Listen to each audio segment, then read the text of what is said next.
Yeah, go ahead.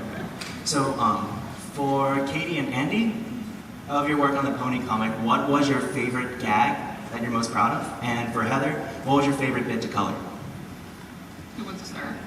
Katie starts. For me, the entirety of the Rarity Micro is my favorite gag.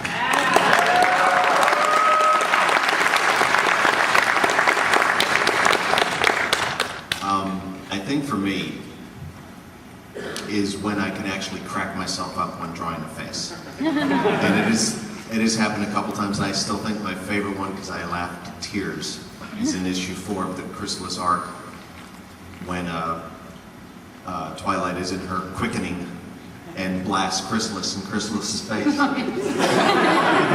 gums are showing. It's like the dog sticking its head out the window. I couldn't finish the drawing because I was laughing so hard. So when I get to do things like that, that's when I'm like, okay, this page is a winner. Price that higher. Yeah, I think for me, like, I have like a tie right now. Issue 3, when the changelings are descending upon Lovey Wovey and Purple Land, and I got to do like the big creepy red sky. I was afraid that Hasbro was gonna like say no, that it was too scary, but they let me do it. And the other one, I couldn't stop laughing during issue 9 when I got to blame my sister. Like the greatest thing ever. Yeah, Luna's t-shirt, for you guys that haven't seen it, Luna's wearing a t-shirt that says "Blame My Sister." Dream Girl, her shirt changes in every single panel, which is based on an old Twilight Zone episode. Dream Girl, Night Moves, Power to the Ponies, Don't Start With Me, You Won't Win. That one killed me too, because it's like all those ridiculous like Kathy comic mugs. All right, That was so great in that issue. I love that. over there. Thank you, guys.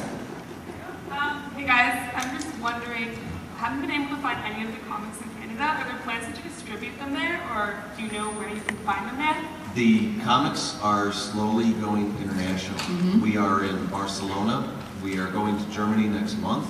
You can find them in the UK, so my guess is that you're going to have to go to your comic shop and tell them that they're going to have to order it from the US at this point, from Diamond, but I don't think, it's kind of right above us. So my guess is that they can get it. Isn't Comixology worldwide? Well, yeah, if You can get them digital. If you can't really get easily. the physical copy, you can download them digitally on iTunes and Comixology. Needless to say, we want you to get the physical copy. So be sure to ask your local comic shop. And now that they're being collected in trade, they're going to Barnes & Noble and Books A Million. Yeah, the trades are in regular bookstores as well, and I know that I've seen them in bookstores in Canada when I go across the border, so. I do have to say, if you haven't read the physical comics, they are a superior experience. What I see on the monitor when I color is definitely way more beautiful and vibrant in print, so you will get a superior color experience by buying the physical issue, because IDW uses great printers. Also, when it comes to physical versus digital, our publishers get a better percentage off of physical. They don't really see money off of digital sales. So that can start to affect our sales numbers. So we would prefer that physical copy because it's going to keep the book going longer. You can use it as a coaster when you're done. Hard to autograph a digital copy. 1,001 You uses. sign iPads. You don't want me to autograph your iPad. All right, so yes. Just to add on to the last thing, I live in a really small town in Canada, 100,000 people. You can buy comics locally there, so they are available in Canada. You guys are awesome. I really like how you put in all the little things, like all the facial expressions, all the references. The comics are just so badass in their canon, which is really cool. My question is, how do you guys interact with the actual show staff to make sure you don't cross the streams canon-wise and don't do something? That's basically after I send in a script, it goes through Hasbro, and then somebody that works on the show reads it, sends me back notes saying, this counteracts something that happens in season 4, you can't do this, and they'll let me know what to change. And that's happened. And my first pitch for the Rarity Micro that I sent in, they said, this is exactly the plot of a season 4 episode. You can't do it. Oh. I didn't say what it was, but I know what it is. It's something awesome. Oh, you It evil would. tease you. Well, now I'm gonna look at that with the eye of, well, I could. I could have done it so much better. We do work hard to try to keep everything canonical with the show. We pay attention to little details and things like that. And I'm going to tease you with this. Katie and I have been talking about, okay, what's coming up in the future? What do we want to do? We were recently talking with Megan McCarthy, the head At San Diego. writer at San Weeks Diego. ago. And Megan and I were walking to Katie's table, and I tell her the What? slightest gem of what our What I idea have planned is. next. Yeah, of what Katie's idea is. And Megan stopped dead in her tracks. That is badass!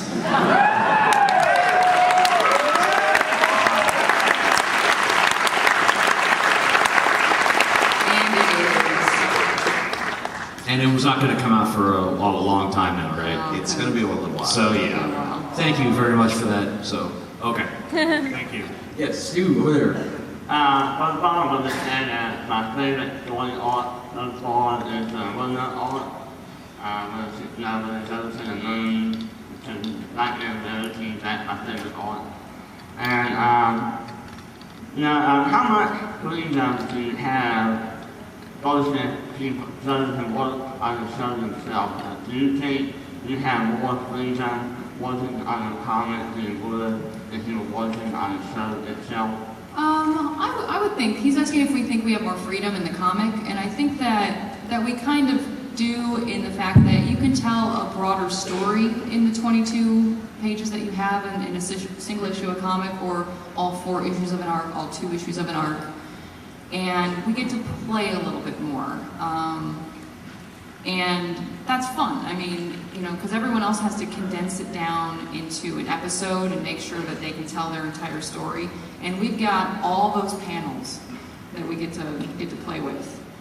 And even then, sometimes still Hasbro goes, no, that's not going to happen. I think also, we have the advantage of comics is there's no budget restriction, there's no flash animation restrictions, anything like that. If we can, there's a time restriction. But if we can commit it to paper, then we can.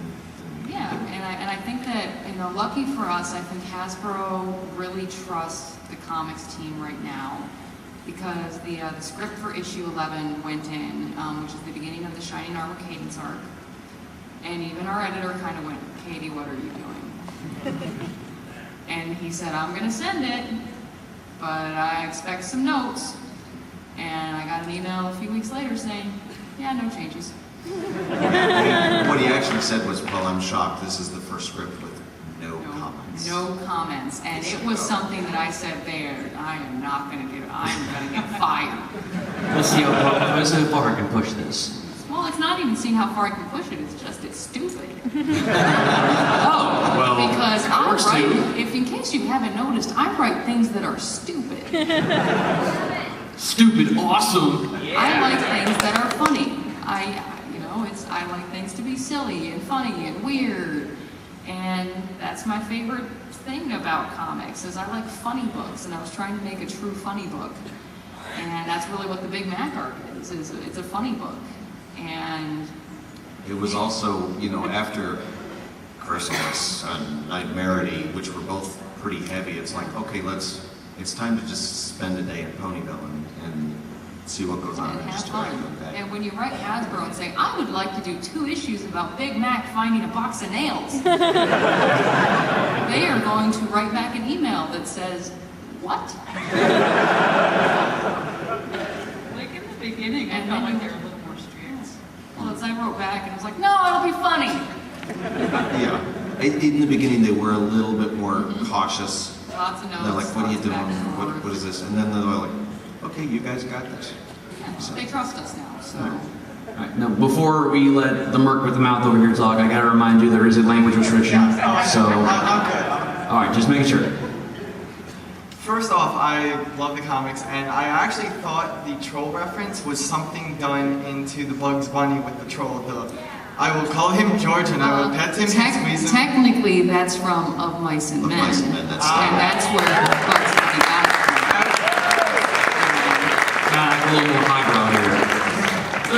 imprisonment, yes. And my question is with like doing the different like variant covers, like is that your guys' decision? Like I know with the first issue you guys had the derpy and all that. That's Actually, That's IDW. IDW's choice to do that. So never come to me and say, you just want all my money for these 30 covers. There's I too many didn't do covers. it. No, with conventions and comic shops and things like that, they can actually contact IDW and commission a cover if they commit to a particular amount of copies. 1,000 maybe? I think it's a minimum of 1,000. I can tell you right now, before you come and ask for one for your convention, Hasbro is very strict about what conventions they will allow, because then it appears like Hasbro is endorsing a convention. So it's primarily comic shops and distributors, Midnight Comics and things like that. You're out of luck if you want like EFCon or something. Yeah. My own personal convention in my basement. Yeah. But that's all IDW. The variant comics have become very big across the board with DC, Marvel, everybody, the sketch blanks and things like that. So that's all them. All right. Thank you. Luke? Alright, well, we all know the legal reason why you can't look at fan works and whatnot, but are any of you looking forward to sometime in the very, very, very far future when you're no longer working on it, being able to go back and look at some of the great fan works that have been done, and just read some of the stories? and I whatnot? have more than enough to catch up on. Yeah. I still haven't watched Battlestar. I have a kid. I watch Yo Gabba Gabba. I know everything going on with Bruno, but I have not watched Doctor Who yet. I have more than enough crap that I need to go watch when I get my TV back.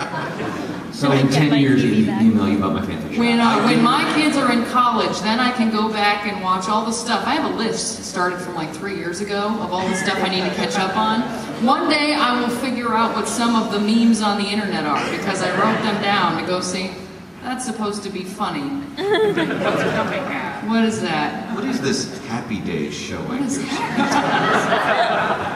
When I catch up on Dobie Gillis, that is when I who got that?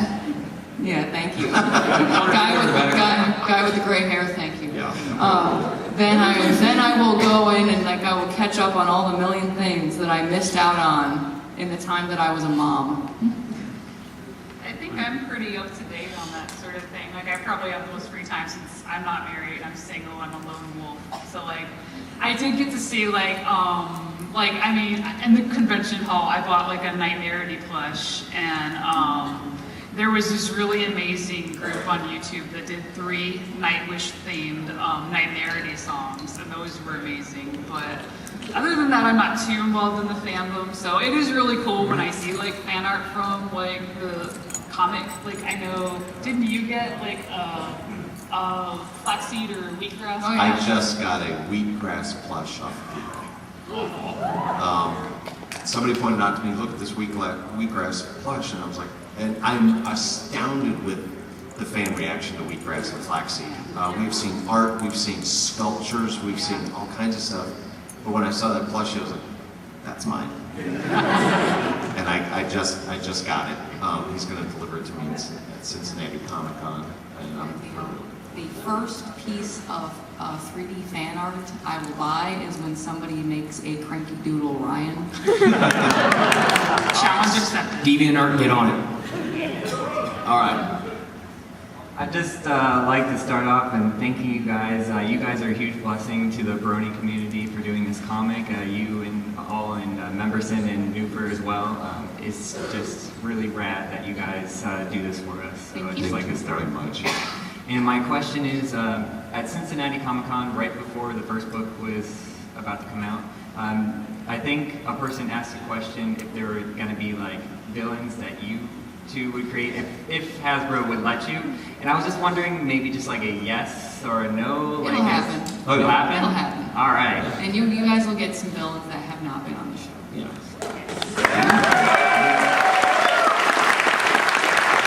guys are going to get things ranging from like the Trixie level up to like the Chrysalis level. So we've got all kinds of things. Jesus, man. All right. All right, so my question was just, I'm quite certain that you all are very well versed in the comic universe, so what would be currently your favorite story arc? Either Lock and Key. Lock and Key. Lock and Key, yeah, that's a good one. Saga. Saga. If you are not buying Lock and Key, Yeah. what is wrong with you? I will tell you guys, we hear a lot of people say, because of this comic, it's the first time I've ever been to a comic shop where you made me get back into comics. Well, I'm going to tell you, when you go to get your next issue, because we're priority, then you also want to request Lock and Key, because it is phenomenal. And it's almost done, so you can, build up with all the trades and then finish it out with the rest of us. Yeah, it is a finite story. It's not an ongoing series. They planned it from start to beginning. Written by Stephen King's son, Joe Hill. So it's good stuff. Buy it. And then just to add on to that, I'm pretty sure a lot of us are thinking this, a lot of us geeks, DC or Marvel.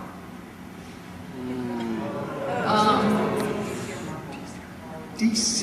Yeah, I'm a DC. I have a Wonder Woman tattoo. I'm Marvel. She was my...